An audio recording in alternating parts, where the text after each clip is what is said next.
April 21st, 1918, 10:45 a.m. The Somme Valley, France.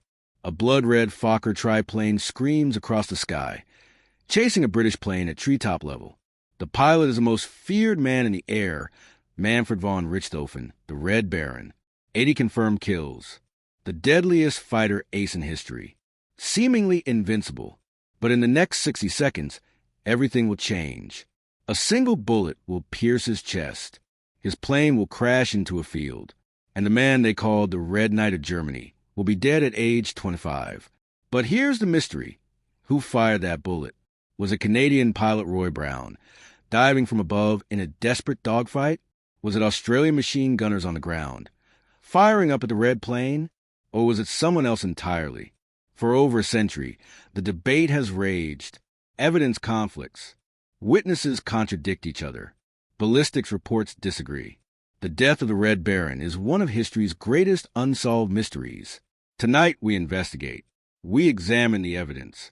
We reconstruct his final flight, second by second, and we'll reveal what forensic science, eyewitness accounts, and modern analysis tell us about who really killed the Red Baron. The answer will surprise you. To understand the mystery of his death, you need to understand who Manfred von Richthofen was. Because by April 1918, he wasn't just a pilot. He was a legend, a symbol, the most famous warrior in the world. Born in 1892 to Prussian nobility, Richthofen initially served as a cavalry officer. But when World War I began, cavalry quickly became obsolete. Machine guns in trenches made horseback charges suicidal. So in 1915, Richthofen transferred to the Imperial German Air Service. He had found his calling. Early fighter pilots were a unique breed. Aviation was only 12 years old. These flimsy wooden fabric machines were barely controllable. They had no parachutes. If your plane caught fire, you burned to death or jumped. Flying was as dangerous as combat itself. But Richthofen was a natural. He had the reflexes of a hunter, which he literally was. He'd grown up hunting game on his family's estates. Now, he hunted enemy aircraft with the same cold precision. His first confirmed kill came on September 17, 1916. He shot down a British plane and had a silver cup engraved with the date and aircraft type. He planned to have a cup made for every victory. He stopped at 60 cups. His jeweler couldn't keep up, and Germany was running out of silver for the war effort. By early 1917, Richthofen commanded Jastet 11, a fighter squadron that would become legendary. But it was his personal aircraft that made him unforgettable. He painted it bright red. Why red? Some say it was Prussian tradition. Others claim he wanted to be recognized by friend and foe alike. Richthofen himself said simply, "I wanted my enemies to know who was killing them." The effect was psychological warfare. Allied pilots would see that crimson plane and panic. The Red Devil, they called him. The Bloody Red Baron. The sight of his aircraft could break formations and send men fleeing. But Richthofen was more than just a skilled killer. He was a thoughtful tactician. He developed rules for air combat. Never fight against odds. Choose your target carefully. Attack from the sun. Never turn your back on an enemy. Know your aircraft strengths. Work as a team. These principles, later called Richthofen's Dicta, are still taught in fighter pilot schools today. He was also surprisingly honorable. He respected brave enemies. When he shot down British ace Major Lano Hawker after a legendary 35-minute dogfight, Richthofen had Hawker buried with full military honors. He wrote to Hawker's parents expressing admiration for their son's courage. This was war in the age of chivalry. At least in the air. On the ground, millions died in mud and horror. But in the sky, there was still a romantic notion of honorable combat between gentlemen. By April 1918, Richthofen had 80 confirmed victories, a record that would stand for decades. He commanded the Flying Circus, Jageschwader I, a mobile fighter wing that moved along the Western Front, painting their planes in bright colors. When the circus arrived, the sky is filled with red, yellow, blue, and green aircraft. It was a spectacle and a terror. Richthofen himself had received Germany's highest honor, the Pour le Mérite, the Blue Max. He was a national hero, feted by the Kaiser, celebrated in newspapers, idolized by children. But the war was grinding him down. He'd been shot down once before in July 1917. A bullet grazed his skull, causing a serious head injury. He crash-landed but survived. After surgery and recovery, he returned to combat, but he was never quite the same. Friends noticed he'd become quieter, more fatalistic. The injury may have caused lasting damage. Headaches, vision problems, impaired judgment. His superiors wanted to ground him. He was too valuable as a symbol to risk in combat. But Richthofen refused. He was a fighter pilot. He would fly. In his last letter home, written days before his death, he wrote to his mother, "I am in wonderful spirits, but I have a feeling my luck may be running out." He was right. April 21st, 1918. Dawn at Cappy Aerodrome, near the Somme River in France. Manfred von Richthofen woke early. According to witnesses, he seemed unusually quiet that morning. He ate breakfast with his officers, but said little. Some noticed he kept touching the area where he'd been wounded the previous July, as if his head was bothering him.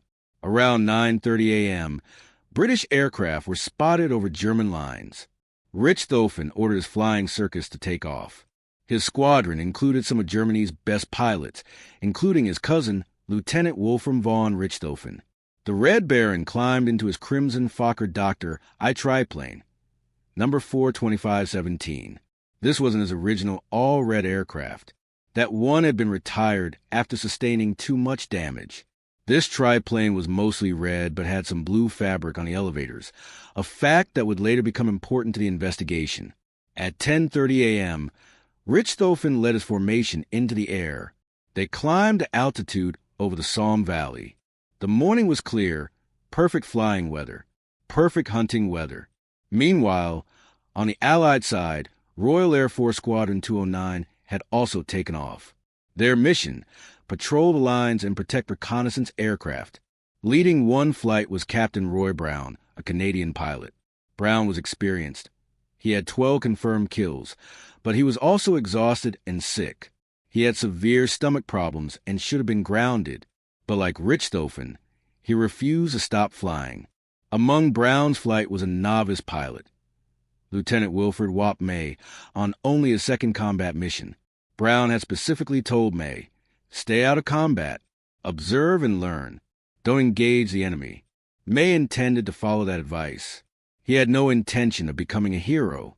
He just wanted to survive his first few missions. At approximately 10:40 a.m., the two formations spotted each other. What happened next unfolded in minutes, but it would be argued about for over a century. The German and British planes dove at each other, the sky erupting in swirling dogfights. Aircraft spun and twisted. Machine guns chattered. Planes fell trailing smoke. In the chaos, Richthofen spotted a target, a Sopwith Camel flown by Wilfred May. May had foolishly broken formation and dove into the fight, firing at a German plane. His guns jammed. Panicking, he tried to retreat, flying low and fast toward Allied lines. That's when he saw in his mirror the blood-red triplane on his tail. The Red Baron had him. May later described the terror. "I looked back and saw this bright red plane right behind me. I knew instantly who it was. I thought I was dead." May threw his camel into desperate turns, trying to shake his pursuer. He flew lower and lower, skimming treetops, hoping Richthofen would break off. German pilots generally avoided flying over Allied lines at low altitude. Ground fire was too dangerous. But Richthofen didn't break off. He was fixated on May. This was unusual for him. His own rules said never pursue a single target recklessly, especially over enemy territory. Friends later speculated that his head injury may have impaired his judgment, or perhaps his fatalistic mood made him careless. Or maybe he simply wanted one more kill. Whatever the reason, the Red Baron chased May deep into Allied territory, flying at treetop level, both aircraft doing over 100 miles per hour, zigzagging over the Somme Valley. Roy Brown saw what was happening. His novice pilot was about to be killed by the Red Baron himself. Brown dove after them. On the ground, Australian and British soldiers watched in amazement. The most famous dogfight in history was happening directly over their heads. so low they could see the pilots' faces. Australian machine gunners grabbed their weapons. The red triplane was in range. They opened fire. Multiple elements were now converging on a single point in space and time. Richthofen, flying low and fast, chasing May. Roy Brown, diving from behind and above, chasing Richthofen. Australian machine gunners on the ground, firing upward at the red plane. British anti-aircraft guns joining the barrage. At 10:45 a.m., somewhere over Vaux-sur-Somme, a single bullet struck Manfred von Richthofen. The fatal shot entered his right side, pierced his chest, and exited near his left nipple. It tore through his heart and lungs. Medical experts later said he would have lost consciousness within seconds and died within a minute. Somehow, with superhuman effort, Richthofen managed to land his plane in a field near the Bray-Corby Road. The triplane's landing gear collapsed and it ground looped, coming to rest with its nose buried in the earth. But it was a controlled crash landing, an incredible feat for a mortally wounded man. Australian soldiers rushed to the crashed plane. They pulled Richthofen from the cockpit. He may have spoken a single word. Accounts differ. Some say kaput. Then he died in their arms. The Red Baron was dead. But the question immediately arose. Who fired the fatal shot? Roy Brown claimed he shot Richthofen during his diving attack. Australian gunners claimed their fire brought down the red plane. British anti-aircraft units wanted credit. The arguments began immediately and have never stopped. Within minutes of Richthofen's death, chaos erupted. Australian soldiers swarmed the crash site. Many began cutting pieces from the red triplane as souvenirs, fabric from the wings, bits of wood, anything they could take. Within hours, the plane would be almost completely dismantled by souvenir hunters. This was both understandable and tragic. Soldiers wanted a piece of history, proof they'd been there when the Great Red Baron fell. But their scavenging destroyed critical evidence that might have solved the mystery of who killed him. The Australian soldiers who reached Richthofen first searched his body. They found his flying gear, his poor limerite medal, personal items. Some accounts claim soldiers took souvenirs from his body too, buttons, insignia, even his boots. The line between respectful recovery and looting was blurred in the confusion. An Australian medical officer, Captain N.C. Graham, arrived quickly and examined the body.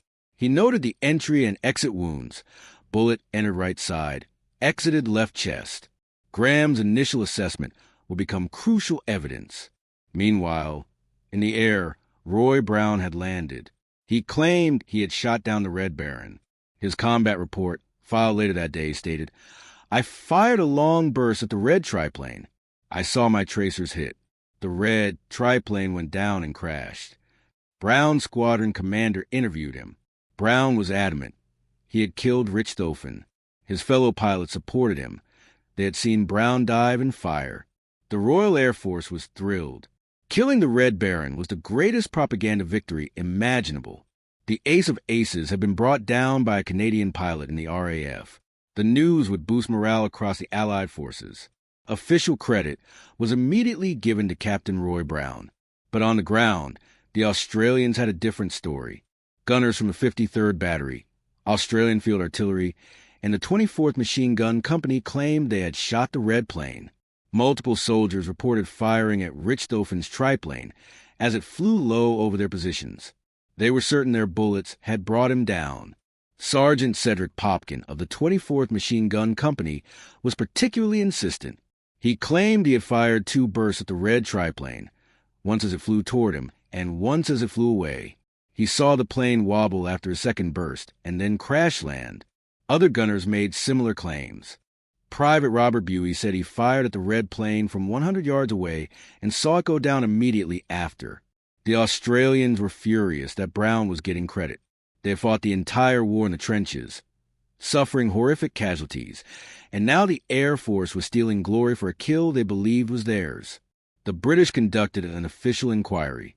They interviewed Brown, examined the aircraft wreckage, what remained of it, and took statements from ground witnesses. The inquiry's conclusion, issued days later, was diplomatic and vague. Credit for the defeat of Baron von Richthofen is shared between Captain Brown and Australian anti-aircraft gunners. It satisfied no one. Brown felt his achievement was being diminished. The Australians felt they were being patronized. And the controversy had only just begun. To solve the mystery of who killed the Red Baron, we need to examine the forensic evidence. And here's where things get complicated. Because the evidence has been interpreted differently by different experts over the past century. Let's start with the wound itself. According to the initial medical examination by Captain Graham, the bullet entered Richthofen's right side, traveled through his chest at an upward angle, and exited near his left nipple. Graham documented this immediately after death. Later, a more detailed autopsy was conducted by British medical officers. They confirmed the wound path, right to left, slightly upward trajectory. This trajectory is crucial. It tells us the direction from which the fatal bullet came. If Roy Brown shot Richthofen, Brown dealt from behind and above, firing down at the red triplane. His bullets would have struck from above and behind, traveling downward through Richthofen's body. But the wound path shows the bullet traveling slightly upward, not downward. This doesn't match Brown's attack angle. Brown's defenders argue that the bullet could have hit Richthofen during a turn or maneuver, changing the apparent trajectory, or that Brown fired during the pullout from his dive, when his guns would be angled more level. Possible, but it requires some creative interpretation. If Australian ground fire killed Richthofen, gunners firing from the ground up at a low-flying plane would create exactly the wound pattern observed. Bullet entering from the right side, traveling upward and to the left. Sergeant Popkin claimed he fired 2 bursts. The first, he said, was as the red plane flew toward him. Bullets would hit from the front. The second burst was as the plane flew away to his right. Bullets would hit from the right side, traveling left. The second burst matches the wound perfectly. But there's a problem. Dozens of gunners were firing at the red plane. How can we know whose bullet struck Richthofen? The bullet itself might provide answers, but it was never recovered. It passed through Richthofen's body and was presumably lost in the wreckage or the field. Without the actual bullet, ballistic comparison is impossible. However, there's another piece of evidence. The type of bullet. Brown's twin Vickers machine guns fired .303 British ammunition.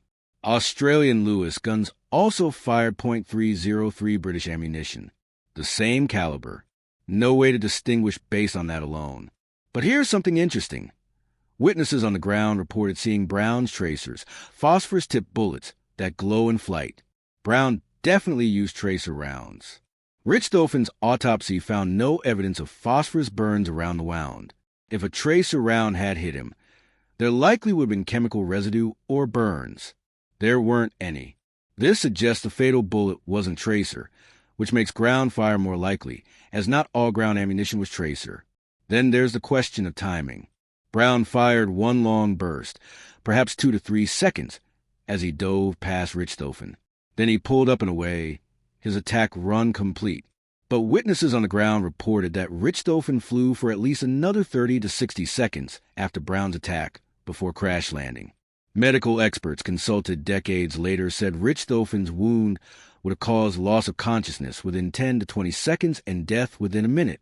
Yet he apparently continued flying for at least 30 seconds, maintained enough control to crash land relatively softly, and even attempted to unbuckle his harness before dying.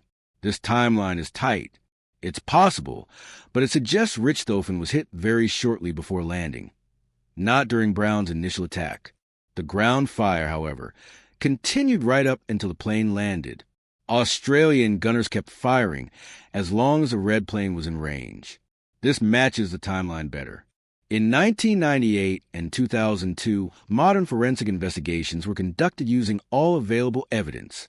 Original medical reports, autopsy photographs, witness testimonies, aircraft wreckage photos, ground positions mapped, ballistic trajectories calculated. Both investigations reached similar conclusions.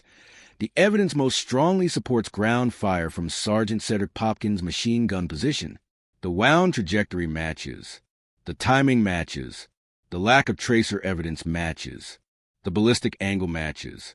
But it's not conclusive. We're working with 100-year-old evidence, much of it lost or degraded.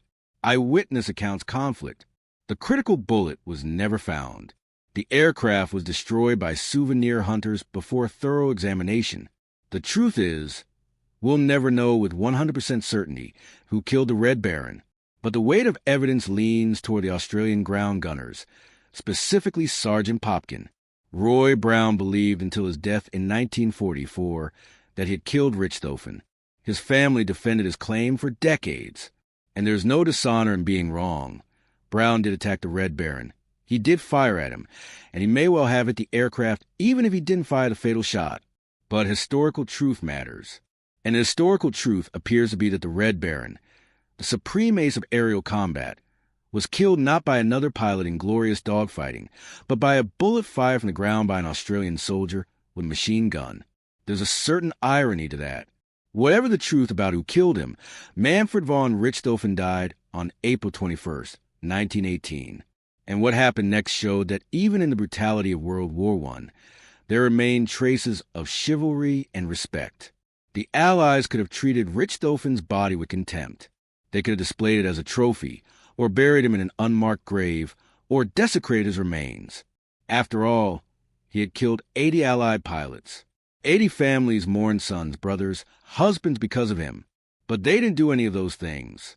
Instead, the British and Australians decided to give Richthofen a military funeral with full honors. Why? Perhaps because they respected his skill and courage. Perhaps because even his enemies acknowledged he had fought honorably. Or perhaps because in the strange culture of aerial combat, pilots saw each other as fellow warriors rather than hated enemies. On April 22, 1918, the day after his death, Manfred von Richthofen was buried at Bertangles, near Amiens, France. A coffin was constructed from wooden packing crates. Richthofen's body was wrapped in sheets and placed inside. British and Australian soldiers formed an honor guard.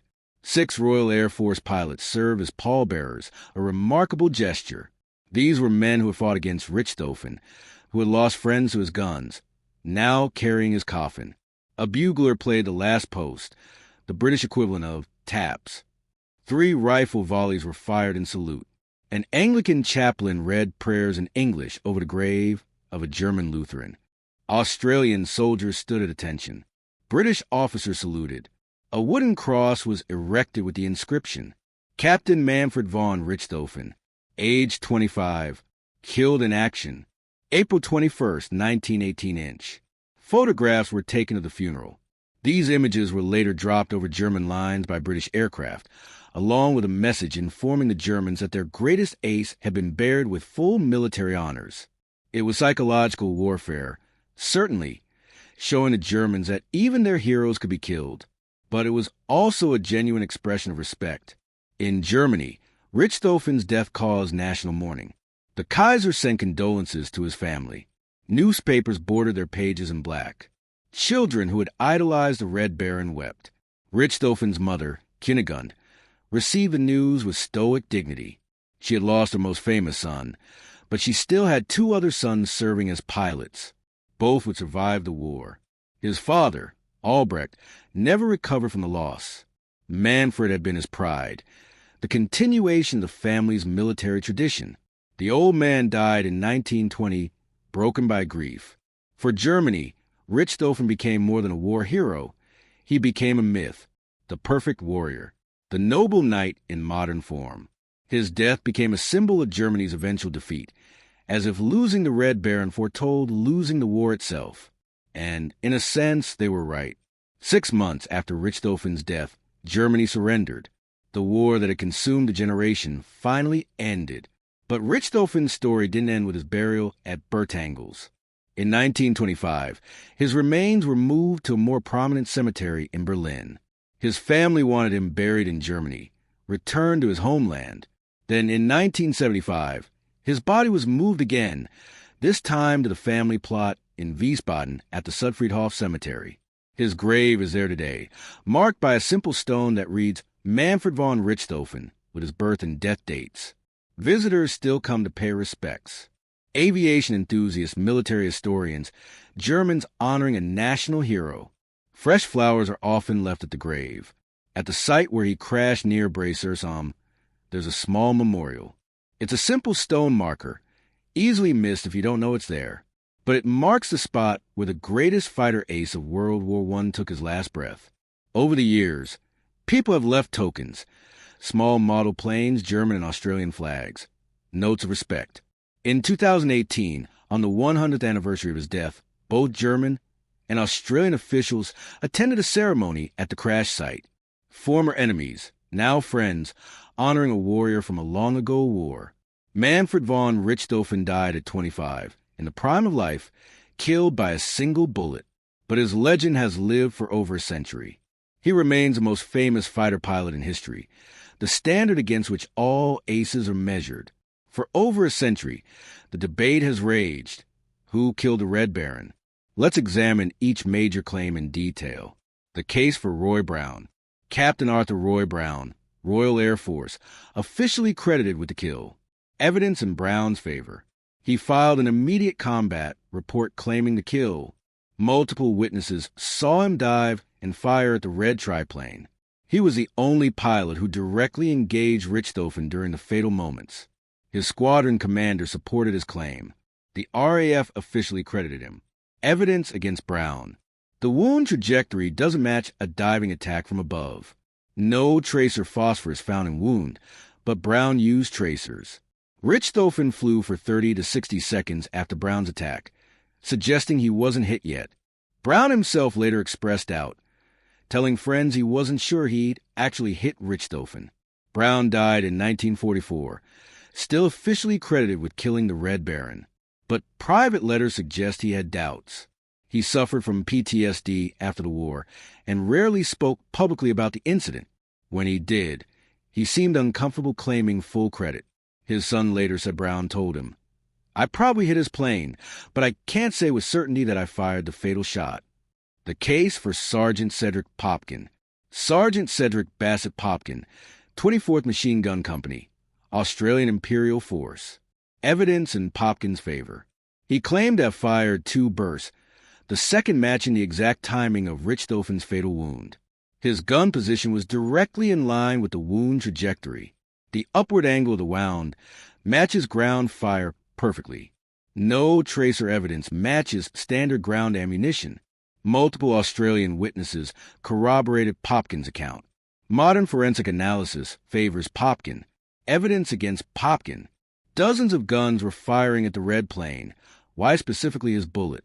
He made his claim only after learning Brown had been credited, which seems suspicious. No physical evidence directly links his gun to the kill. Popkin never profited from his claim. He returned to civilian life in Australia, worked as a carpenter, and rarely discussed the incident. He died in 1968, never officially recognized as the man who killed Richthofen. In recent decades, Australian historians have championed Popkin's claim, arguing that evidence clearly points to him. The case for Private Robert Buey. Private Robert Buey, 53rd Battery, Australian Field Artillery. Evidence in Buey's favor. He claimed to have fired a Lewis gun at the red triplane from close range, 100 yards. His position was also in the flight path. He insisted until his death that he saw the plane fall immediately after his burst. Evidence against Buey. His account conflicts with other timelines. No corroborating witnesses specifically support Buey over other gunners. Ballistic analysis doesn't specifically favor his position over Popkin's. Buey was adamant about his claim, but never gained significant support from historians or military investigators. The case for Private William John Snowy Evans, another Australian machine gunner who claimed the kill in the 1960s. Evidence. His account surfaced decades after the fact. No contemporary corroboration. Most historians dismiss this claim as attention-seeking. Other claimants. Over the years, various individuals have claimed to have killed a Red Baron or have credited relatives. Multiple British anti-aircraft gunners. Other RAF pilots who engaged a flying circus that day. Even some German pilots who claimed Richthofen was accidentally shot by friendly fire. None of these claims have significant evidence. So who really killed the Red Baron? Based on comprehensive analysis of all available evidence, most likely, Sergeant Cedric Popkin, firing from the ground, struck Richthofen with a machine gun bullet that entered his right side and traveled upward through his chest. Possibly, Roy Brown hit Richthofen's aircraft during his diving attack, though not with a fatal shot. Brown may have damaged a plane or wounded Richthofen less seriously, making him vulnerable to the ground fire that followed. Unlikely but not impossible. Some other Australian gunner's bullet, not Popkin specifically, was the fatal shot. The chaotic situation makes individual attribution nearly impossible. Very unlikely any of the other claimants. The historical consensus has shifted over the past 30 years. In 1918 to 1990, Roy Brown was generally accepted as a killer. Since the 1990s, as more thorough forensic analysis has been conducted, Sergeant Popkin has become the favored candidate. But here's the uncomfortable truth. We will never know for certain. Too much evidence was destroyed. Too many witnesses gave conflicting accounts. The critical bullet was never found. The case is circumstantial. All we can say is, the evidence most strongly supports Sergeant Cedric Popkin of the 24th Australian Machine Gun Company. But Roy Brown received the credit, the glory, and the burden of that claim for his entire life. And Manfred von Richthofen? He died not knowing who killed him and perhaps not caring. In his last moments, struggling to land his plane, his concerns were probably not about his killer's identity, but about dying as a pilot should, bringing his aircraft down intact, which he did. Even mortally wounded, he executed a landing. His final act was one of skill and determination, a warrior to the end. Manfred von Richthofen died over a century ago, but his legend has only grown with time. He remains a standard by which all fighter aces are measured. 80 confirmed victories, a record that stood for decades. Only a few pilots in World War II would surpass it, and they had longer wars and faster planes to achieve their scores. Richthofen's record was achieved in less than 2 years of combat flying, in a flimsy triplane armed with 2 machine guns, where one lucky shot could kill you instantly. His tactics are still studied in military academies. Richthofen's dicta, his rules for air combat, contain wisdom that translates to modern jet fighters. Attack from the sun. Still valid. Blind your enemy. Choose your target wisely. Still valid. Don't waste ammunition or energy on low-value targets. Never fight at odds. Still valid. 2 against 1 is better than 1 against 1. Work as a team. Still valid. Wingmen protect each other. Modern fighter pilots learn these principles, perhaps not knowing they originated with German aristocrat in a red triplane. But Richthofen's legacy is complicated. He was a skilled warrior, yes. He fought with courage and honor. But he was also a killer who destroyed 80 aircraft and ended 80 lives. 80 families mourned because of his skill. In Germany, he became a nationalist symbol, which the Nazis later exploited.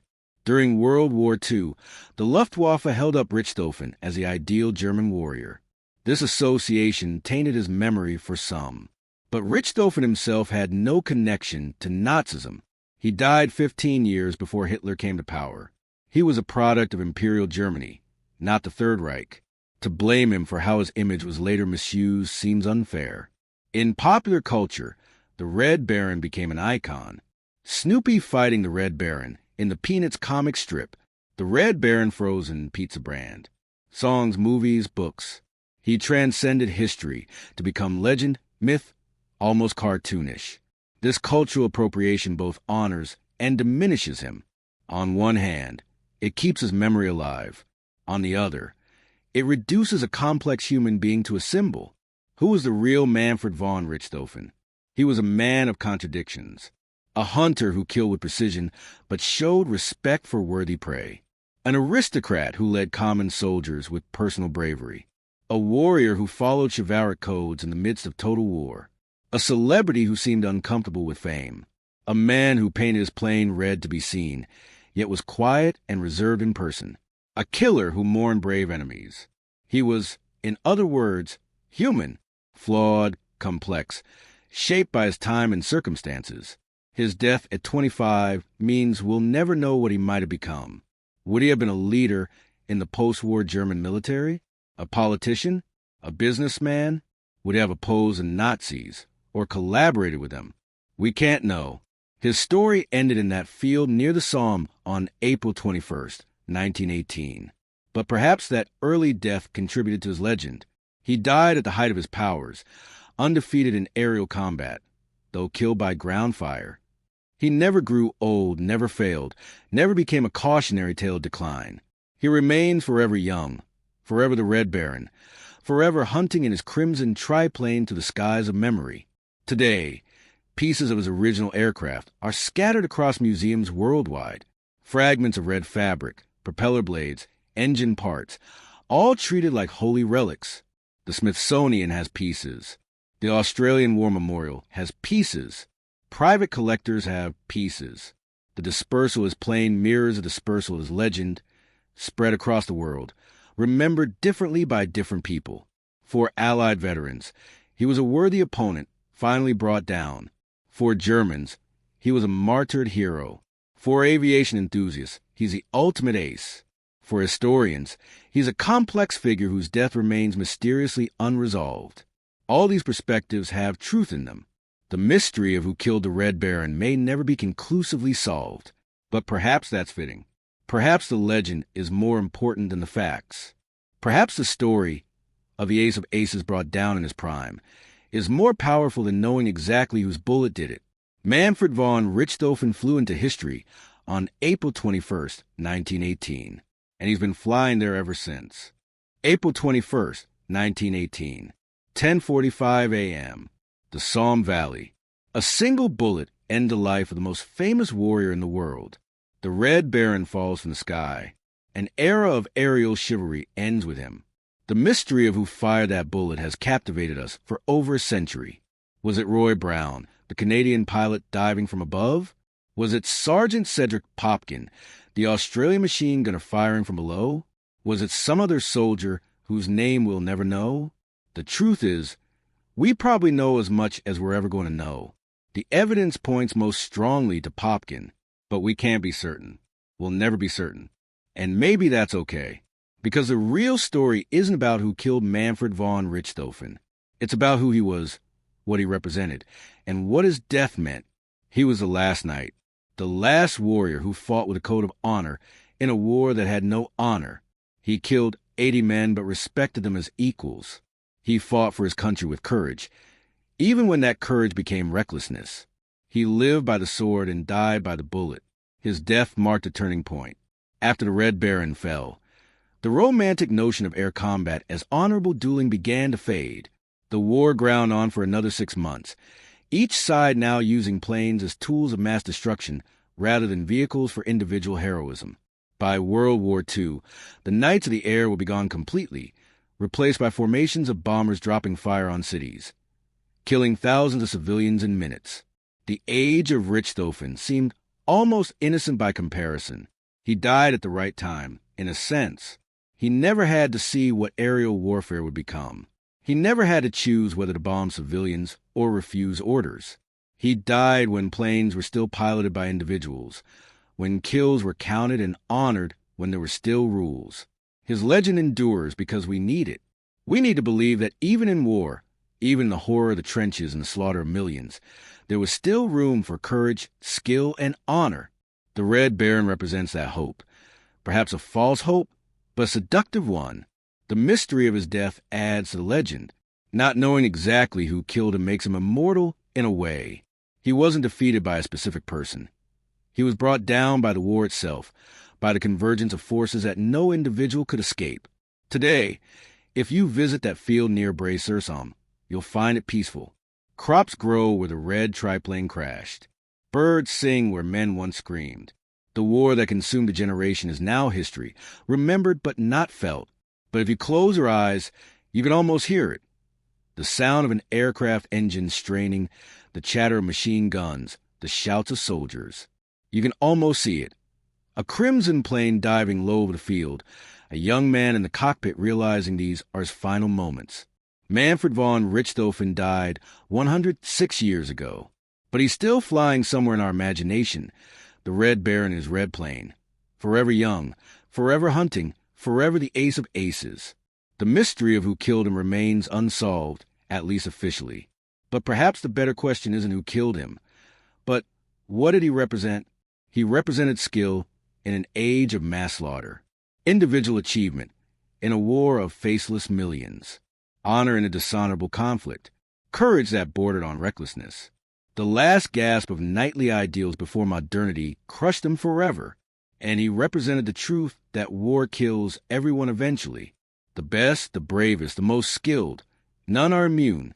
Richthofen survived 80 aerial combats, but the 81st with ground fire, or the simple bad luck of being in the wrong place at the wrong second, caught in the end, as it catches everyone. So who killed the Red Baron? In the end, the war killed him, just as it killed 20 million others. He was just more famous when he died. But we remember him. We remember the Red Plane. We remember the 80 victories. We remember the legend. And we remember the question, unanswered after a century. Who really killed the Red Baron? The mystery lives on. And so does he. Rest in peace, Manfred von Richthofen. The Red Baron, the ace of aces, the knight who flew too close to the ground. May your legend fly forever.